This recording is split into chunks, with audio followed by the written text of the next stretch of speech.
नमस्कार, बहुत बहुत स्वागत है विंध्या टाइम्स में। यूपीपीएससी 2021 की परीक्षा के परिणाम सामने आने के बाद विंध्य के लिए गर्व की बात है, क्योंकि सीधी जिले के राहुल द्विवेदी की 14वीं रैंक लगी है और डिप्टी कलेक्टर के पद पर उनका चयन हुआ है। राहुल द्विवेदी सीधी के रहने वाले हैं और पिछले 5 सालों से वह परीक्षा की तैयारी कर रहे थे। दूसरे अटेम्प्ट में राहुल का चयन डिप्टी कलेक्टर के पद पर हुआ है। राहुल ने रीवा के मॉडल साइंस कॉलेज से अपना ग्रेजुएशन कंप्लीट किया और इसके बाद से ही वह कौटिल्य एकेडमी के साथ जुड़कर शिक्षकों के मार्गदर्शन में लगातार परीक्षा की तैयारी कर रहे थे और सेकंड अटेम्प्ट में उन्हें सफलता हासिल हुई। उनकी सफलता पर कौटिल्य एकेडमी रीवा में सम्मान समारोह का आयोजन किया गया, जहां राहुल ने बाकी विद्यार्थियों को भी सफलता का मंत्र बताया। उन्होंने कहा कि उनके शिक्षकों का उनकी सफलता में खास योगदान रहा है। शिक्षकों के मार्गदर्शन से ही वह आज यूपीपीएससी क्रैक करने में सफल रहे। राहुल ने बताया कि वह 2017 से तैयारी कर रहे थे और 5 साल बाद उनका सिलेक्शन हुआ है। उन्होंने कहा कि किसी भी विद्यार्थी को मेहनत करते रहना चाहिए, पढ़ाई करते रहने चाहिए और खुद पर विश्वास रखना चाहिए। राहुल बताते हैं कि उनके परिवार और दोस्तों का उन पर विश्वास था कि वह सफल जरूर होंगे। नाम क्या है आप, मतलब गुड नेम, और कौन किस एग्ज़ाम को लेके आपने टॉप किया हुआ है?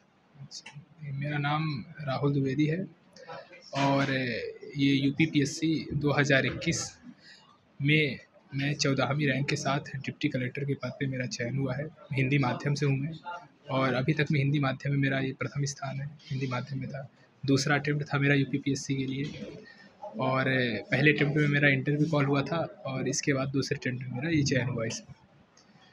इसके अलावा जो कोचिंग का है सिस्टम, कोचिंग का मार्गदर्शन मिला। मैं 17 में गया कोचिंग करने। मैं मॉडल साइंस कॉलेज से पढ़ा हूँ, वैसे रीवा से।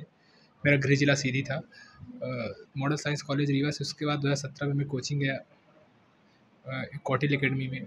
वहाँ सिद्धांत जोशी सर, आसिफ मिश्रा सर का मार्गदर्शन प्राप्त हुआ। उसके बाद मैंने 2019 का एमपीपीएससी का पेपर दिया।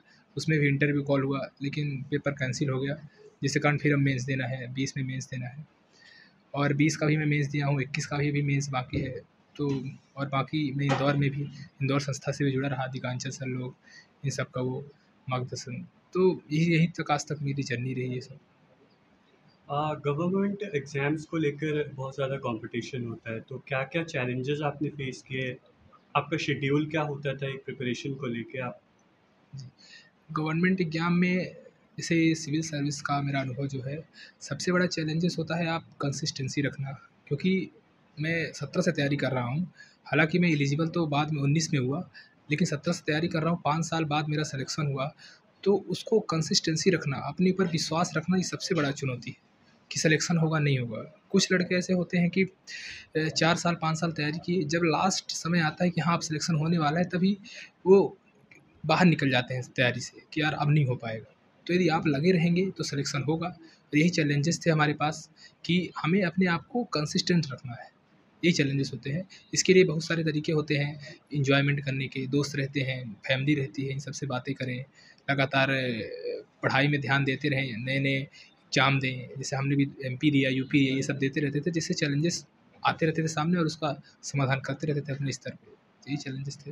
गवर्नमेंट एग्ज़ाम की प्रिपरेशन करते टाइम हमें जब बहुत ज़्यादा टाइम फ्रेम हो जाता है, उसके बाद एक फैमिली प्रेशर और सोसाइटी का भी प्रेशर हमारे ऊपर आने लगता है, उसको आपने कैसे फेस किया? इस तरीके से आप उसको हैंडल करते थे?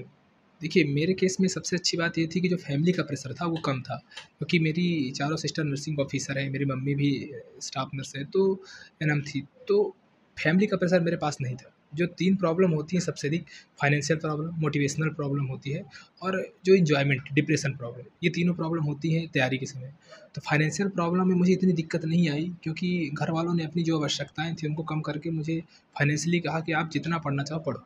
वो प्रॉब्लम मेरे पास नहीं आई। दूसरी बात, मोटिवेशनल प्रॉब्लम।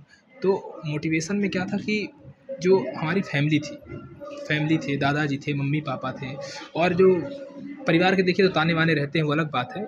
लेकिन जो फैमिली होती है, उनका सपोर्ट रहा, उनकी आशा थी कि ये लड़का करेगा कुछ। तो ये आशा के साथ हमें मोटिवेशन मिला। दोस्त भी मोटिवेट करते थे कि तुम कर सकते हो, है तुम्हारे अंदर टैलेंट। और तीसरा, मनोरंजन के लिए तो देखिए, मनोरंजन के लिए सोशल मीडिया हो जाती है और दोस्तों के साथ बैठना, बातें करना, कुछ गेम एक्टिविटीज़ करना। जैसे मैं क्रिकेट भी खेलता था, चेस खेलता था खाली समय में मज़े के लिए। तो ये सब साथ लेके जब चलना, तब जाके तीनों प्रॉब्लम से हल होगा और एक अच्छा परिणाम प्राप्त होगा। यूपीपीएससी को लेके हम जब एक गवर्नमेंट एग्ज़ाम्स की प्रिपरेशन करते हैं, एक इंस्पिरेशनल जॉब होती है, आपको किसकी इंस्पिरेशन मिली कि आपको इन चीज़ों को प्रिपरेशन करना चाहिए?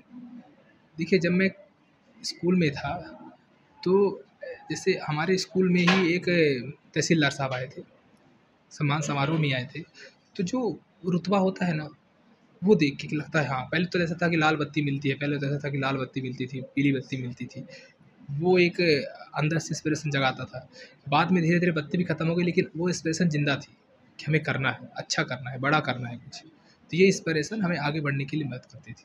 तो ये इंस्पिरेशन मेरे को बचपन में मिली थी तहसीलदार साहब से देख के, और उसके बाद फिर आगे कंटिन्यू होती गई। फिर हमने बहुत सारे सम्मान समारोह भी किए, मतलब अटेंड किए वहाँ जाके, टॉपर्स मीट देखा, तो और थोड़ा बढ़ा मोटिवेशन कि हाँ, हम भी कर सकते हैं, वो कर सकते हैं, हम भी कर सकते हैं। तो इस प्रकार से हमारा मोटिवेशन भी बना रहा और तैयारी भी होती रही अच्छे से। आज आप एक रेपुटेशन जॉब में हैं, रेपुटेटिव जॉब में हैं, इसका सबसे ज़्यादा आप किसको श्रेय देना देखिए, चाहेंगे? श्रेय तो सबसे अधिक मैं अपनी मम्मी, पापा और अपनी दीदी, सबसे अधिक श्रेय तो अपनी बहनों का और मम्मी का स्पेशली देना चाहता हूँ, क्योंकि उन्होंने मेरा हर समय मदद किया, चाहे फाइनेंशियली हो, मोटिवेशनल हो, मेंटल हो, हर तरीके से मदद किया उन्होंने। उसके बाद हमारे दादाजी लोग जो थे, उनकी आशा हमारे पास, और बाकी जो हमारे सहयोगी रहते हैं, जैसे दोस्त रहते हैं, जैसे मैं बताया कि डिप्रेशन का जो होता है बातें, तो उसमें दोस्त ही सहायता करते हैं कि हाँ, मनोरंजन का साधन दोस्ती बनते हैं, घर हँसाते हैं, रुलाते हैं, ये सब करते हैं। तो दोस्त, फैमिली और स्पेशली मेरे सिस्टर्स जो हैं, मेरी बड़ी दीदियाँ हैं जो 4-4, और मम्मी, इनको मैं ज़्यादा श्रेय देना चाहता हूँ इसका। आज आप एक एक ड्रीम जॉब पे पहुंच गए हैं, इसको लेके कई बच्चे कि आप एक आइडल भी बनेंगे आगे जाके शायद, तो इसको लेके आप एक जो प्रिपरेशन कर रहे हैं स्टूडेंट्स, उसको आप क्या टिप्स देना चाहेंगे, क्या गाइडेंस देना चाहेंगे? देखिए, टिप्स यही देना चाहते हैं कि यदि आप इस फील्ड में आ गए हो, तो भले समय लगे, लेकिन यदि जब आपका रिज़ल्ट आएगा तो बहुत अच्छा होगा। क्योंकि ये प्रोसेस ऐसी होती है सिलेक्शन की, सिलेक्शन होना ना होना में थोड़ा सा अंतर होता है। आप परिणाम तक पहुँच जाते हैं, फिर पीछे हटते हैं। ये मत कीजिए, जब आप तैयारी कर रहे हैं तो भले कितना भी समय लगे, टाइम इम्पोर्टेंट फिर नहीं रहता। यदि एक बार सिलेक्शन हो गया तो आपके सभी सपने पूरे हो जाते हैं, पर यदि सिलेक्शन नहीं लिया, आप पहले ही पीछे हट गए, तो आपकी जो मेहनत है वो सब बर्बाद हो जाती है। इसीलिए इस जो लड़के अभी तैयारी करने में जुटे हुए हैं, तैयारी कर रहे हैं या नए लड़के आएंगे, उनके लिए मेरी यही सलाह है कि आप लगातार लगे रहिए कंसिस्टेंसी के साथ, एक दिन सफलता आपको अवश्य मिलेगी।